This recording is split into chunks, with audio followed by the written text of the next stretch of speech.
noches, señoras y señores. Muchísimas gracias por estar esta noche con nosotros aquí en El Toro por los Cuernos. Ya en los últimos momentos del mes de agosto, dentro de un minuto están los fuegos ahí, dale que te pego en la ensenada de La Malata, y hemos terminado el verano. Yo no quería finalizar este verano sin hacer un programa dedicado a un mundo que a mí me parece absolutamente fascinante. Y además un mundo en el que, desde luego, aunque muchos han vaticinado su desaparición por aquello de la entrada así impresionante de los e-books y todas estas historias, bueno, pues yo creo que no. Que por mucho que se diga que esto va a terminar, esto va a terminar, esto va a terminar, pasa como con la radio. ¿Se acuerdan cuando oíamos las televisiones van a desbancar a la radio? Ni de broma. La radio seguirá siendo un aparato totalmente imprescindible en nuestras casas, en nuestros coches, hasta en la playa te la puedes llevar y tal. Bueno, pues pasa lo mismo con el fascinante mundo del libro. El libro, en su formato libro de toda la vida, yo creo que es algo que no se va a terminar jamás.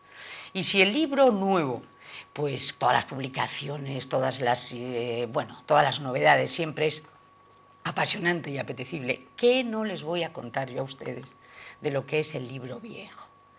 Ese libro que de repente uno va buscando, pues no sé, va buscando a lo mejor un tesoro, un misterio, un no sé qué, esa sensación de ir pasando unas hojas que otros pasaron, ese libro de segunda mano que muchos dicen, yo no lo quiero. Pues otros no solo no es que lo quieran, no es que de repente digan, a ver si viene el reto, a ver si viene tal, y se llevan todos estos polvos fuera de casa, ni hablar. Otros, en cambio, los tratan, los cuidan, los protegen y los elevan casi a la categoría de joyas. Bueno, pues vamos a hablar de eso, de las librerías, de las escasas librerías, pero afortunadamente esas librerías maravillosas que mantienen pues el espíritu del libro viejo. ¿Se acuerdan ustedes aquel libro tan bonito que escribió Ruiz Zafón, La sombra del viento, en aquella maravillosa biblioteca extraña donde uno encontraba? Bueno, a ese universo es al que nos vamos a dedicar esta noche. Y para eso cuento pues con dos expertos en esta materia. Julio Manuel, ¿qué tal? Hola, Pepa. Yo te iba a decir Julio Manuel y diría Jauja. Pues... Julio Manuel Jauja, porque sí, durante mucho tiempo Jauja fue un referente. Sí, me parece del todo a propósito y yo hasta aspiro a que todavía lo siga siendo, por lo menos en la memoria colectiva, ¿no? ¿Tú crees que sí? Y además, Jauja en este momento está, como diríamos, en stand-by. Sí, en cierto modo sí, claro, sí. Eso te lo puedo referir después. Luego me lo cuentas. Claro. Y David Justo. David, fíjense ustedes, y dicen, porque Julio, hombre, pues es una persona que edad no tenemos ninguno, pero casi David, prácticamente un niño. Bueno, en el mundo de los libros... En el mundo de los libros, sí. Cuenta ya, y más en el libro antiguo, ¿no? Cuenta con gente, pues, de avanzada edad, porque han echado muchos años en este mundo del libro. Hoy es difícil que comiencen librerías de libro antiguo, ¿no? Dificilísimo, y con gente muy joven, muy difícil, ¿verdad? De ello, que vamos a hablar de ello a lo largo del programa. Tú tienes Rosetta. Yo tengo Rosetta, librería Rosetta en la calle Magdalena, en el número 69, donde estaba frente del antiguo Banesto, que ahora ha desaparecido. Y bueno, hemos empezado la apertura al público, que nos ayudó a inaugurarla Julio Manuel, pues hace un año justo, en el mes de agosto del año pasado, abría al público. Pero llevamos trabajando ya en el mundo del libro antiguo pues como 4 años aproximadamente, ¿no? O sea, celebras tu primer cumpleaños, el primer cumpleaños de Rosetta. El primer cumpleaños de la librería aperturada al público, sí. Mira, cuéntanos, ¿por qué Rosetta? ¿Por qué el nombre de Rosetta? Bueno, siempre para poner un nombre tienes que utilizar el sistema de la tormenta de ideas y bueno, pues surgen un montón de nombres, algunos pues sin sentido, sin relación con el mundo del libro, con autores de libros o autores gallegos o tal, pues que son muy míticos, ¿no? Queremos referenciarnos al libro y dijimos, ostras, el comienzo de la era en las escrituras pues es muy bonito, ¿no? Entonces nos referimos a la piedra Rosetta y queríamos incluso que se llamaba piedra Rosetta, pero... Mira, te voy a hacer un inciso. Cuéntanos, ¿qué es la piedra roseta? Porque hay mucha gente que a lo mejor dice, a lo mejor gente muy joven, que está viendo esto, porque esto lo ve gente joven, gente mayor, gente de todas las edades, pero a lo mejor hay alguien que dice, ¿qué es una piedra roseta? Bueno, pues es la primera piedra en la que toma origen la escritura en el mundo egipcio y se empiezan a hacer las primeras inscripciones, ¿no? Es un tipo de piedra que es como la pizarra, ¿no? Es fácil de escribir en ella. Siempre nos imaginamos que el origen de la escritura está con un cincel y un martillo, ¿no? Y entonces yo creo que hubiera sido difícil que hubiera comenzado un importante texto. Y ahí comienza el origen de la escritura y el de piedra roseta.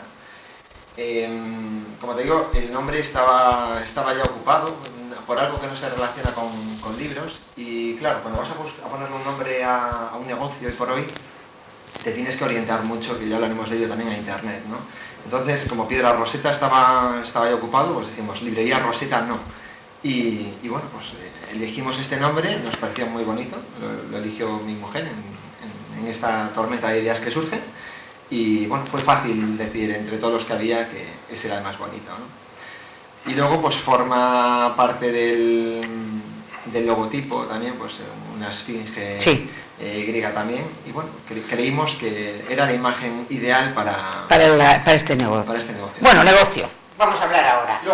Luego hablamos. Ahora vamos a empezar a hablar. Julio Manuel, tú eres, bueno, toda tu trayectoria es de librero. Toda. Prácticamente. Sí, prácticamente. Sí. Y tú empezaste, me contabas ayer, a leer con 4 años. Con 4 años ya leías los periódicos y a los 5 ya hacías casi crítica literaria.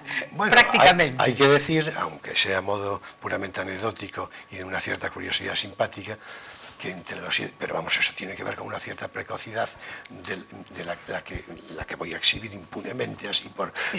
Pero es verdad, sobre los entre 8 y 9 años escribí una pequeña novela, ¿no? Es decir, con lo cual, pero todo tiene que ver con un cierto, además de referencias genéticas seguramente, pero tiene que ver con un ambiente literario que seguramente es un poco el que yo viví en mi casa, ¿no? Es decir, entonces... todo eso se nota, se queda muy impregnado de ello de una manera muy marcada. Tengo que decir que aquella novela se titulaba El misterio de Brooklyn. Aprovecho para decirlo, y Brooklyn no era la ciudad de Brooklyn, sino un personaje. Naturalmente estaba muy inspirado en las novelas, en las películas de indios y vaqueros, que era lo que se llevaba por otra parte y resultaba muy atractivo.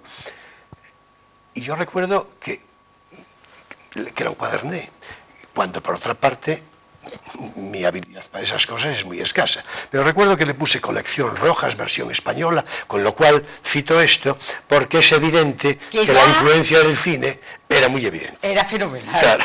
O sea, ¿y la tienes hoy? No la tengo. Lamentablemente la perdí. Pena. Pero sí recuerdo algunos de los personajes. Un indio se llamaba Llama Ardiente, donde se situaba la escena era el Valle de las Perlas, en fin, era una cosa muy curiosa. Fantástico. Sí. Y entonces eso ya es un poco una premonición. Dices tú, pues entre que el ambiente es en casa muy proclive a toda la cuestión literaria, porque tu padre era un gran lector, era escritor. Mi abuelo paterno estaba vinculado, además de que era tipógrafo, el primer tipógrafo de La Voz de Galicia. Fue el primer tipógrafo de La Voz de Galicia. Es decir, pero además él era corresponsal de novelas por entregas. Ahí empieza la historia.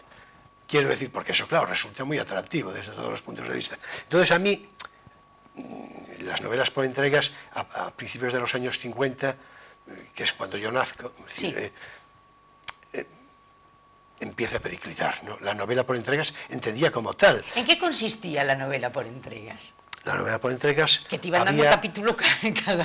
Claro, la novela por entregas, que es decimonónica, es decir, los fascículos nacen en el siglo XIX. Esto conviene decirlo... Los fascículos, porque los fascículos, claro, es que los fascículos se creen que es una historia de ahora, como tantas cosas, claro. No, los fascículos se inician en el siglo XIX, en publicaciones periódicas, de revistas, es decir, y la novela por entregas surge destinada, digamos, a las clases socialmente más bajas, económica y culturalmente, que no demandan una un calidad... interés literario, no. Sí. Lo que eran novelas de inspiración muy dickensiana, es decir, para que la gente llorase mucho, es decir, eran muy lacrimógenas, Sí, ¿no? sí, Entonces, sí. claro, entonces, dicho naturalmente con una intención descriptiva, de ninguna manera despectiva, es decir, pues claro, era la portera del edificio, el tal, es decir, las clases, porque lloraban, cada uno, claro, llora su propia circunstancia, y entonces, es decir, ¿no? y se siente... identificado o no, claro, dependiendo... naturalmente, entonces eran muy lacrimógenas, ¿no? Es decir, y se hacía una publicidad, bueno, yo con mucha precisión no lo sé, pero en lo fundamental sí, se hacía... Es más, yo recuerdo alguna... Yo leí Los Miserables de Víctor Hugo entre 7 y 8 años, a través de novelas por entregas, porque había algunas, es decir, para mí, Jean Valjean nunca será Jean Valjean, siempre será Juan Valjean, porque era como yo lo leía. Como tú lo leías, claro, claro. Era como yo lo leía, ¿no? Entonces, había de vez en cuando alguna novela por entregas notable como esa, pero normalmente no, normalmente eran dramones, es decir, con frases muy propias ¿no? Es decir, y desamores e historias de truculencias y personajes dickensianos, gorriones sin nido. Yo creo que esto ya describe el título, ya describe de qué se trata. Los gorriones son una gran tragedia. Claro, es la infancia desvalida, es decir, totalmente. claro, sin nido, ¿no? Sí. Entonces, los personajes, repito, ambiente dickensiano, pero sin la literatura de Dickens, naturalmente, ¿no? Claro. Entonces aquello se publicitaba, se llevaba a las casas, y eran muy económicas, claro, para que pudieran comprarlas, eran unos céntimos, ¿no? Pero claro, a cambio eran muy largas, duraban un disparate de tiempo. O sea, ríete tú de las ¿cómo se llama? Los culebrones esos de ahora mismo. Bueno, serían los culebrones... Era el culebrón literario del momento. En efecto, es intercambiable con eso, claro. Naturalmente. Aquello podía durar... Casi como Cuéntame. 4 o 5 años. 30 años, con todo lo que... Fíjate tú, el culebrón tipo Cuéntame, que con menudo culebrón nos estamos encontrando, ahora con la Hacienda y todo esto. Pero mira, entonces tú empiezas, fíjate, quien lea a los 8 años Víctor Hugo, ya te cuento. Y bueno, tú pues empiezas es una circunstancia testimonial, como librero, pero primero librero de lo nuevo, empiezas. Sí, vamos a ver. Es primero de lo nuevo por una razón fundamental. Sin perjuicio de las excepciones que puedan haber, que yo creo que ninguna en puridad, pero bueno, en cualquier caso, algo ayer comentábamos, me parece. Vamos a ver, a la librería de viejo se llega si se llega, que generalmente no se llega. Digo en razones de rigor profesional. Ayer hablamos de los libreros del siglo XVIII, que a lo mejor podemos referirnos a eso, ¿no? Es decir, al concepto de librero y tal. Claro, eso no es ninguna broma. Es decir, quien quiera especular desde un punto de vista comercial, pues eso es otra historia. Por eso las librerías dedicadas a libro de estas características, pero que tienen un fondo, que las hay, en la feria de Coruña de hace apenas nada, que no sé si todavía está, hay una librería que está destinada exclusivamente a resto de ediciones. Perfecto, estupendo. Eso no es una librería de viejo. Ajá. Eso conviene decirlo. Claro, vamos a ver, el resto de edición es otra historia. Para comercializar resto de edición no hace falta ninguna preparación intelectual. Ninguna. Hace falta dinero para comprar el resto de edición y exponerlo. Es decir, el resto de edición no conforma una librería de viejo. Entonces, para conformar una librería de viejo, naturalmente se precisan otros mimbres, desde el punto de vista cultural y la formación bibliográfica que eso conlleva. La formación bibliográfica es un proceso de experiencia madura y sensible, a la que llegan muy pocos.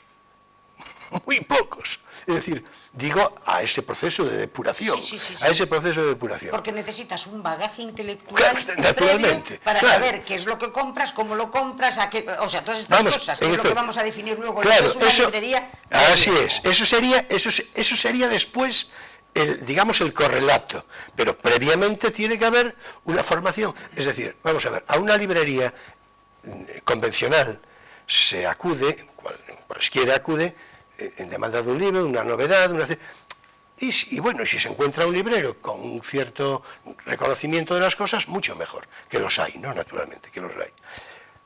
Pero en una librería de viejo es inevitable que el cliente reconozca al librero, es decir, que lo reconozca, si no pasa de largo, es decir, si no pasa de largo, es decir, que reconozca al librero, que lo sepa. Y claro, el cliente, por otra parte, es una persona muy avezada normalmente. Va, efectivamente. Claro. O sea, no es un neófito del libro, es un especialista en lo que quiere comprar y qué es lo que va a comprar, y efectivamente. Claro. Entonces, hay un reconocimiento de ese reconocimiento que va a dar lugar a una complicidad. Claro. Es decir, si no lo hay, si no se produce complicidad ninguna. Pero bueno, vamos a ver, y en fin, por terminar el comentario, lo que parece una butade, pero que no la es. En Japón, en una pequeña ciudad que se llama Ginza, bueno, dicho en japonés a saber cómo, pero hay una librería, me parece que se llama Moriyoko, el librero, pero bueno, mejor no hablar en japonés para, ¿verdad? Pero suena así. Sí, suena Moriyoko. y con un apellido Sieto o algo así. Atención a lo que voy a decir porque esto es impresionante. Digo, para el hombre occidental. Esta librería, ¿qué la es? Sobre todo porque es un librero, es el librero. Abre de martes a domingo. Y tiene un solo libro expuesto, que lo cambia todas las semanas. Solo ofrece un libro. ¿Solo un libro? Sí, solo ofrece un libro. Cuyo libro, naturalmente, circula por internet a precios muchísimo más bajos, por supuesto. Con lo cual, el concepto de negocio, ¿cuál sería? Porque claro, bueno, este hombre no tiene gastos de distribución, no tiene nada, no tiene ningún problema, tiene su prestigio. La gente va a ver al librero, al trato directo y humano con el librero, al conocimiento, a la sabiduría consumada del librero. Y eso es lo que le va a pagar. Claro, eso forma parte de un concepto de civilización que no tiene nada que ver con la nuestra, seguramente, porque la filosofía oriental, en su sentido más hondo, ya sabemos que es milenaria, ¿no? Por cierto, la nuestra es la nuestra, Grecia, Roma, en fin,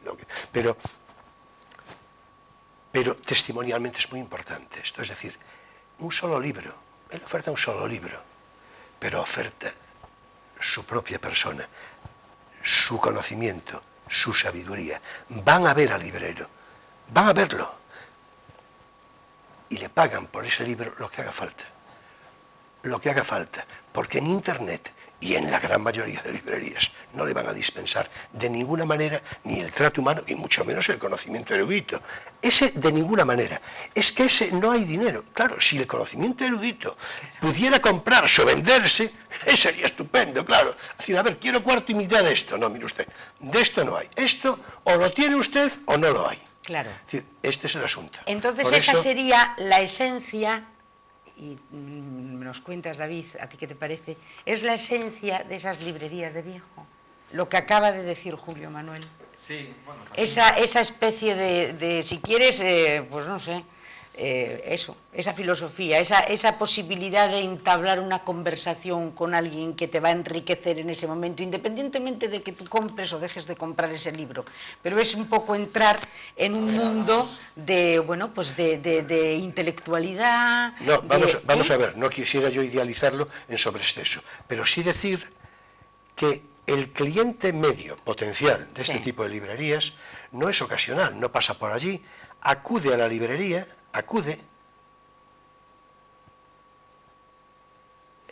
el cliente medio, repito, el prototipo, habría que decir mejor. Sí.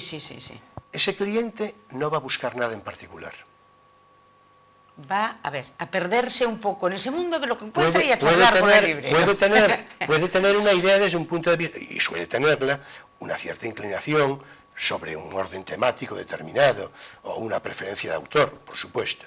Pero no va a buscar un libro, va a que el libro lo encuentra él.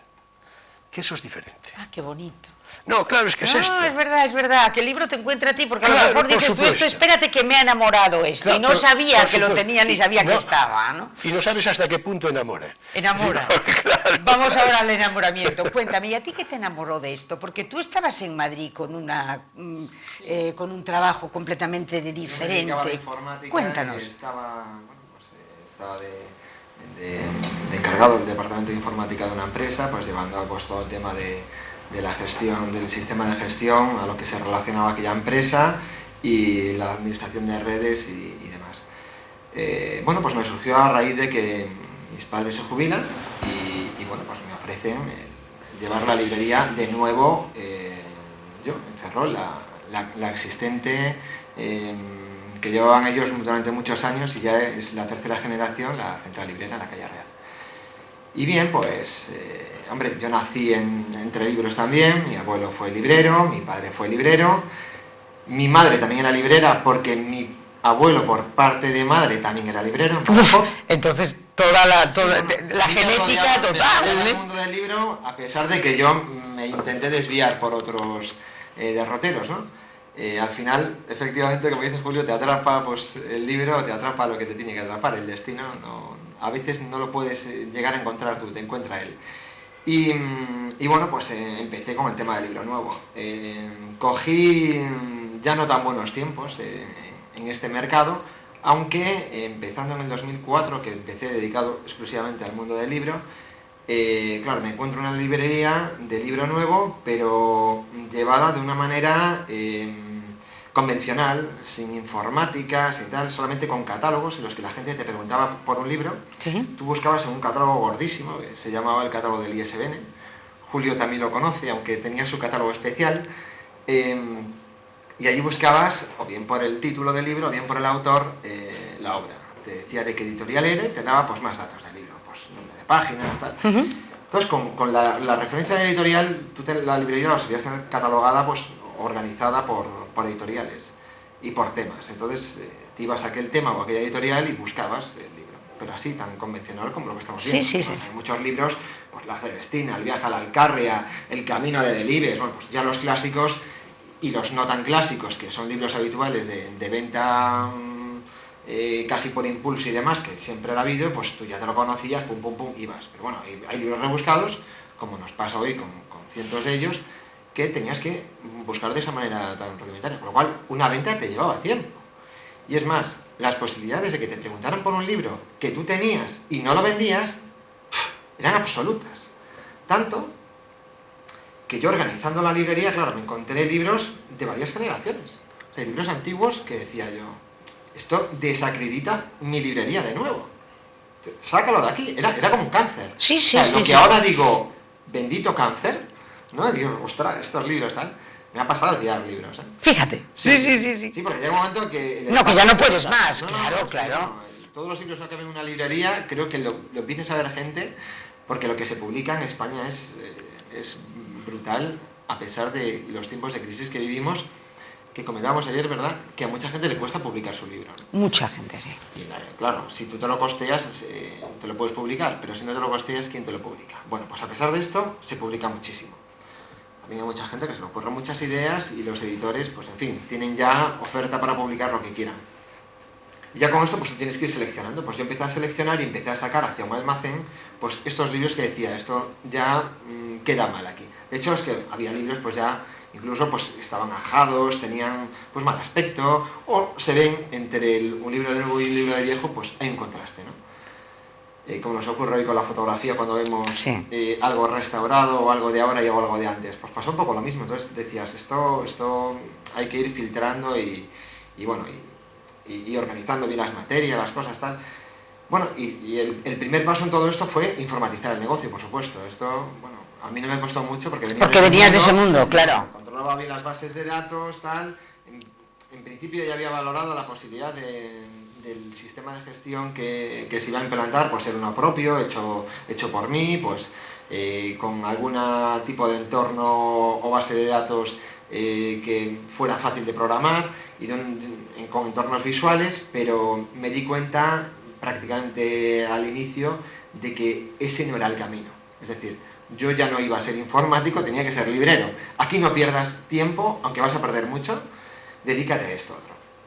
Entonces ya me fui a una herramienta a medida, pues que localicé rápidamente, y afortunadamente pues tuve suerte que de la oferta que había pues elegí una muy buena. Y cogí una herramienta que ya me empezaba casi al principio, esto fue evolucionando, me conectaba con otras librerías de España en los que pudiera haber gente que tenía stock en las librerías. Pero bueno, esto es cuando ya empieza a avanzar Internet, que en el 2004, que había Internet ya desde hacía tiempo, y claro, evidentemente pues yo ya... y es una herramienta, web, en este momento, básica. Cosas. Es una herramienta Bueno, básica. Hoy para este negocio, fundamental. como está funcionando, para mí sí, para mí sí lo es. De hecho, te puedo asegurar que no es una idea ni es una versión, es que no sería posible funcionar y mantener una librería de viejos sin Internet. Sí, Internet. Y entonces tú entras en contacto con varias, ¿no? Te pones Sí, en contacto con una serie de librerías. Bueno, de empresas de software, Sí. le implanto el sistema y demás. Bueno, pues mi madre fue una de las personas que más me ayudó en la puesta en marcha de la librería, conmigo, dirigiendo la librería. Y cuando yo me pongo a informatizar la librería, pues toda la gestión de pedidos de clientes y demás, aquello tan tedioso de cada cliente te pide un libro de una editorial, de un proveedor, de un distribuidor diferente, ir grabando, organizando todo eso, pero cuando venga el libro tú sepas de quién es, para quién es, el aviso y todo esto, pues bueno, era tedioso hacerlo a mano, Solamente ya las cartas de pedidos a los proveedores, pues imagínate, tenías que hacer una carta de pedido de proveedor por los libros que ese proveedor llevaba de los pedidos que tú tenías, bien fueran reposiciones de lo que tú tenías en tienda o de clientes. Esto era urgente informatizar eso porque era una locura, la verdad. Pero bueno, ahora voy a la parte de inventario, y cuando me pongo a inventariar la librería, es decir, a crear todas las fichas de los libros en el sistema de gestión de la librería, pues empiezas pues, creando uno, pues boom, le ponías el título, el autor, la editorial, tal. Algunos os ponían las portadas, otros pues no las tenías, porque tampoco había el teléfono, en fin, conseguir la foto, tal, no era fácil. Con lo cual, ni encontrarlas en internet, porque ya digo, en el año 2004, pues esto, en los últimos años ha evolucionado muchísimo, pero en aquel entonces, bueno, aún había cosas que... había mucho por hacer todavía. De hecho, en el mundo del libro casi todo. Amazon lleva desde el año 1980, pero hasta hace prácticamente 3 años no desembarcó en España. Con lo cual, ya digo, en el año 2004 todo eso estaba muy verde. Bueno, pues yo me pongo a crear las fichas de todos los libros para hacer un posible inventario y decir, tengo estos libros en stock. Bueno, pues... cuando no llevo la cuarta parte de este inventario, le digo a mi madre, esto es una locura, no podemos hacer esto. Hay que volver al sistema anterior. Y mi madre me dice, ¿pero qué cómo? dices? ¿Pero qué pasa? ¿Y todo este trabajo que hemos hecho? Todo este trabajo. No vale para nada. Tíralo y vuelva al anterior. No me digas. Sí, esto es una locura, esto no vamos a acabar nunca, tal, porque claro, había un universo allí de libros y de letras por hacer. Pero bueno, en fin, que es el típico bajón que te da en un momento de estos. Hoy haría eso y 3 veces eso, ¿no? Pero bueno, continúas adelante y consigues, ir purgando el tema, porque de repente pues hay libros que tú vas creando y tienes, y como buscas en el sistema y te dice que no lo hay, le dices al cliente que no lo hay, te das media vuelta y lo ves allí y dices tú, me cago en la mar, ¿por qué me fiaré de esto? Y viceversa, ¿no? Te está diciendo pues que a lo mejor algún libro lo tienes, te ponías a buscarlo en la librería y no aparece. Entonces, bueno, el tema de los inventarios hoy por hoy en una librería hay que llevarlo a súper rajatabla, ¿no? Sobre todo más por la venta online, que luego ya hablaremos de ella. Y bueno, me empiezo a adentrar en esto con la informática y me ayudó muchísimo, hasta tal punto que, bueno, yo creo que tuve un momento muy feliz desde que empecé, a pesar de no haber cogido buenos tiempos, de la librería, que estuvo entre el año 2007 y 2011 aproximadamente. Ahí hubo años que yo conseguía sacarle a la librería el máximo rendimiento, ¿no? Porque ibas viendo qué cosas pedía la gente, qué cosas se vendían, entonces tú ibas reponiendo todo aquello que se vendía, porque ya no hacía falta que te fueras de cabeza. Ya el sistema pues te iba dando listados, pues se ha vendido todo esto, tal, ostras, si de este libro se han vendido 15... 2 tiene que haber en la tienda como mínimo, es que me lo van a pedir mañana seguro. Tal, entonces vas perfeccionando todo el sistema de venta, que antes esto no funcionaba así, ¿no? Iba todo el librero de cabeza, tomando notas en un blog, pero a toda pastilla y organizando aquello... Como podía. Como podías, porque claro. Además es que cierras la puerta y este negocio, en esto estará de acuerdo Julio, sigues trabajando horas y horas y no puedes dejar que te absorba, porque al final luego... la conciliación familiar con este tipo de negocios. Es un problema. Una factura, Mira, y entonces, bueno, ya tienes organizado esto y tal, y empiezas a hacer inventario y te encuentras con muchos libros que los estás mandando a un almacén. Ah, sí, Claro, me imagino, ¿verdad? Y surge en ese momento la idea de decir, ay, ¿yo por qué no? No, de momento tú no piensas en nada de que sea lo bien. Nada, eso empieza ahí. De algunos ejemplares, de algún libro, pues que había muchos ejemplares, ya decidí, esto los tiro, pero por el medio tiré cosas. Yo recuerdo de haberme desprendido de libros. Cosas valiosas que tú ahora mismo dices, qué pena, ¿cómo me deshice de esto? Sí. Bueno, valioso no. Valioso. No, podemos estar hablando de libros Sí. de trade, de trote, que bueno, que hoy los puedes encontrar fácilmente, pero que vale dinero. Vale dinero. Bueno, y entonces entramos ya, dejamos lo que es la librería convencional, la librería de nuevo, toda esta historia, y de repente vemos un mundo nuevo, librería de viejo. ¿Dónde está el paraíso de las librerías de viejo? ¿Hay alguna ciudad especialmente emblemática? Sí, hay varias, pero en particular Buenos Aires. Es la cuna. Sí, es una tradición, por cierto, asociada a nuestra lengua, pero no es por circunstancias racionales. Es que, en puridad, las librerías de viejo, en Buenos Aires en concreto, ¿no? Hay una tradición conocida hasta el punto de que los libreros argentinos, bonaerenses fundamentalmente, siguen abriendo librerías por muy otras geografías. Desde luego, ¿me perdonas un segundo? Claro. Vamos a publicidad y seguimos con el programa. Naturalmente, claro.